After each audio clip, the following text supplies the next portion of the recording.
According to the National Electrical Code, it is generally not permitted to run 24 volts DC circuits in the same cable with 110 volts AC circuits. This separation is primarily due to safety concerns and the potential for interference. Firstly, electrical shock is a significant hazard.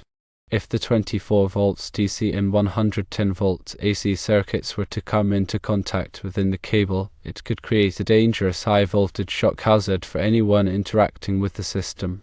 Secondly, arcing is another potential issue. When high-voltage and low-voltage circuits are in close proximity, arcing can occur.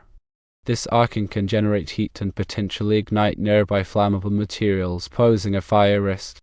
Thirdly, electromagnetic interference, or EMI, can be generated. The different voltages present in the same cable can create EMI, which can disrupt the operation of sensitive electronic equipment or communication systems connected to either circuit. The NEC does provide an exception to this general rule, allowing 24 volts DC circuits to be run in the same cable with 110 volts AC circuits under specific conditions. One condition is that the cable itself must be rated for at least 600 volts. This high voltage rating ensures that the cable's insulation is sufficient to withstand the potential voltage difference between the circuits. Another condition involves physical separation. The 24 volts DC and 110 volts AC circuits must be separated by a metallic barrier or a grounded metal sheath within the cable. This physical barrier provides an additional layer of insulation and protection, preventing direct contact and reducing the risk of arcing or interference. While a local inspector may have given verbal approval for running these circuits together, it is crucial to remember that this might not align with the NEC guidelines. The NEC is a widely adopted standard designed to ensure electrical safety and prevent hazards.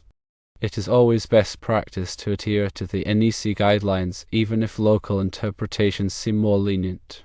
Following the NEC ensures that the electrical installation meets recognized safety standards and minimizes the risk of accidents. Given these considerations, it is strongly recommended to follow the NEC guidelines and run the 24 volts DC and 110 volts AC circuits in separate cables.